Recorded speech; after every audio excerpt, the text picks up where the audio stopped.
వద్దు, బాగోదు. ఏంటి ఇక్కడ దాకా వచ్చి మళ్ళీ వెళ్ళిపోతున్నారు?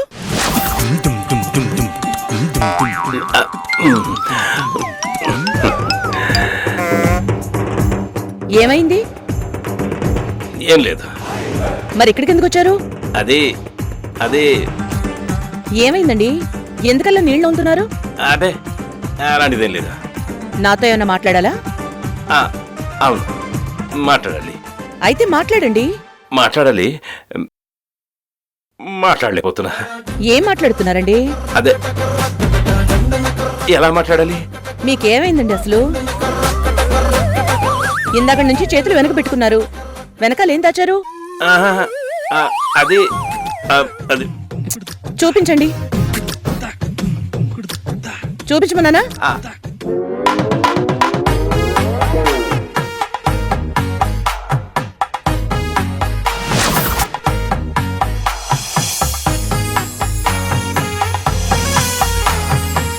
ఏంటిది? పువ్వులు, ప్రసాదం. గుడికెళ్ళొచ్చాను. మీరు గుడికెళ్లారు, నమ్మమంటారా? అది పూల సజ్జతో. అబ్బా, కనిపెట్టేసింది. నేను కాదు, పంకజం పంకజం పంపించింది. దేనికి? నీకు పూలు పెట్టమని. ఏంటి? నేను కుదరదని చెప్పాను, కానీ దేవుడికి మొక్కుకుందట, పూజ చేయించిందట. ఈ పూలు అమ్మగారికి పెట్టాలని. తను పెట్టమంటే మీరు సరేని వచ్చేస్తారా? మీరు హద్దులు దాటుతున్నారని మీకు అనిపించట్లేదా? లేదు, అలాంటిదేం లేదు. మరైతే ఎందుకు తీసుకొచ్చారు? నేనెంత చెప్పినా తను వినట్లేదు. దేవుడు అంటుంది. పైగా నీకు నాకు ఏంటిది? కాకా అని కాకిలా అరుస్తున్నారు. కా ఏంటి అంటే? కాదు అంటే పంకజం లోపలికి వచ్చేలా ఉంది, అందుకని నేనే తీసుకొచ్చాను. తను వస్తే ప్రాబ్లం కదా, అందుకని అందుకని ఈ పువ్వులు. పువ్వులే. ఇప్పుడేం చేయాలి?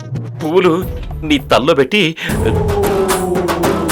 కుంకుమ నీ నుదుటిన పెట్టమంది.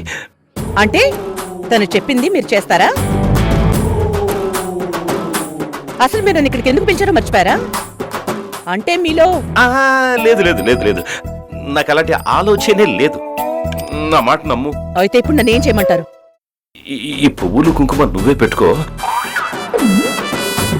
కాకపోతే నీతో నీతో నీతో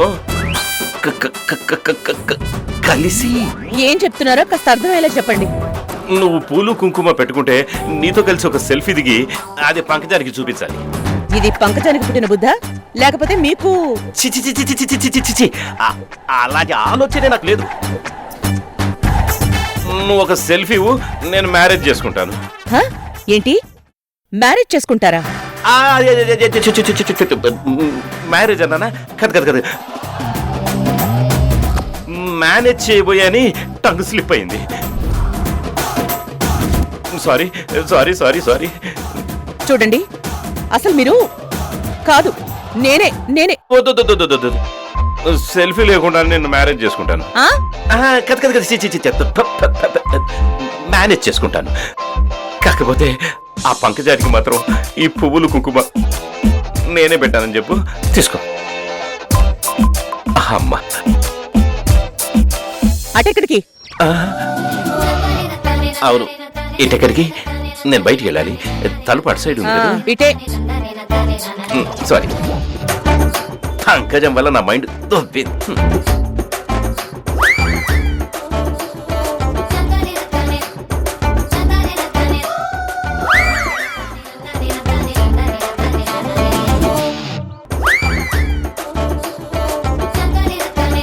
అయ్యగారు,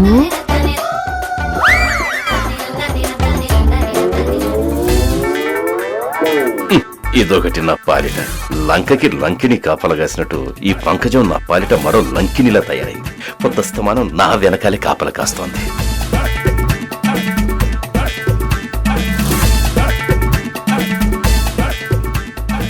ఏంటయ్య గారు మీలో మీరే ఏదో గొనుక్కుంటున్నారు?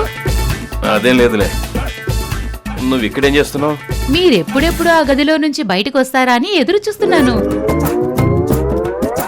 అయ్యగారు, ఇంతకీ వెళ్ళిన పని ఏమైంది అయ్యగారు? ఏం పని? అదేనండి, అమ్మగారి తల్లో పూలు పెట్టారా? నుదుటిన బొట్టు పెట్టారా? మీరలా బొట్టు పెట్టగానే అమ్మగారు సిగ్గుపడ్డారు కదండి. పంకజం, మా భార్యాభర్తల గొడవ నీకెందుకు చెప్పు? నేను బొట్టే పెడతాను, తిట్టే తింటాను, నీకెందుకు చెప్పు? ఇప్పుడు నీ పనేదో నువ్వు చూసుకుంటే బాగుంటుంది కదా. మీరు చెప్పకపోయినా నాకు తెలుసులేండి. ఇంకెప్పుడు నా గురించి పూజలు గాని మొక్కులు మొక్కోవడం గాని ఇలాంటివేవి చెయ్యొద్దు, అర్థమైందా? నేనేం చేసినా మీ ఇద్దరు బాగుండాలనే కదా అయ్యగారు చేస్తాను. 20 ఏళ్ల తర్వాత మీ ఇద్దరు కలిశారు. సీతారాముల్లాగా కలిసి ఉండాలని కోరుకున్నాను కాబట్టి మీ ఇద్దరు గురించి చాలా మొక్కులు మొక్కాను. చాలా మొక్కులా? ఇంకా ఏమేం మొక్కుకున్నావు? చెప్పాను కదండి, మీ ఇద్దరికి గుడికి తీసుకెళ్లి దేవుడి ముందు దండలు మార్పించుకోవాలి. అలాగే పంతులు గారు మంత్రాలు చదువుతుంటే మీరమ్మగారి మెడలో మళ్ళీ తాళి కట్టాలి. మీ ఇద్దరు అలా సంతోషంగా ఉంటే నేను మిమ్మల్ని వీడియో తీయాలి. ఇదంతా నా కళ్ళ ముందే జరగాలయ్య గారు. ఇలా చేసావంటే ఖచ్చితంగా నీ కళ్ళ ముందు జరుగుతుంది. అది మా పెళ్లి కాదు, మరి నీ చావు. ఊరుకోండి అయ్య గారు. ఇంకొక మాట మాట్లాడితే నీ మెళ్ళో చావుదండ వేసి దాన్ని ఫోటో తీసి మీ ఆయనకు పంపిస్తానేమనుకుంటున్నావా? ఊరుకోండి అయ్య గారు. అసలు మీరు చెప్పే రీతిలో చెప్తే అమ్మగారు ఎందుకు ఒప్పుకోరు చెప్పండి? అయినా మీకు సరిగా మాట్లాడడం, భార్యతో కబుర్లు చెప్పడం వస్తే అమ్మగారు 20 ఏళ్లు దూరంగా ఎందుకుంటారు చెప్పండి? మీకు వ్యాపారం చేసి డబ్బులు సంపాదించడం తెలుసు గాని భార్య మనసులో ప్రేమ సంపాదించడం చేత కాదు అయ్యగారు. ఉండండి, నేను వెళ్లి అమ్మగారితో చెప్పి మీతో ఫోటో దిగాలని అయ్యగారు ఆశపడుతున్నారు, ఆ ఫోటో తీస్తే హాల్లో ఫ్రేమ్ చేయించి పెడతారంట అని చెప్పేసి వస్తాను. అప్పుడు ఎందుకు కాదంటారు అది చూస్తాను.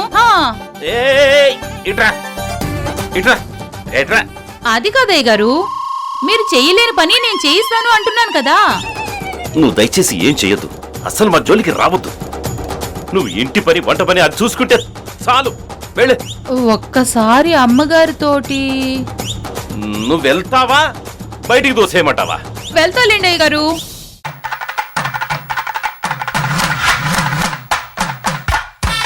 మీ వాలకం చూస్తుంటే పాపం బాగా తిట్లు తిన్నట్టున్నారు. అయ్యగారు, మీకు విషయం తెలుసా? భార్య భర్తని ఎంత తిడితే అంత ప్రేమున్నట్టు లెక్క. అర్థం చేసుకోండి అయ్యగారు.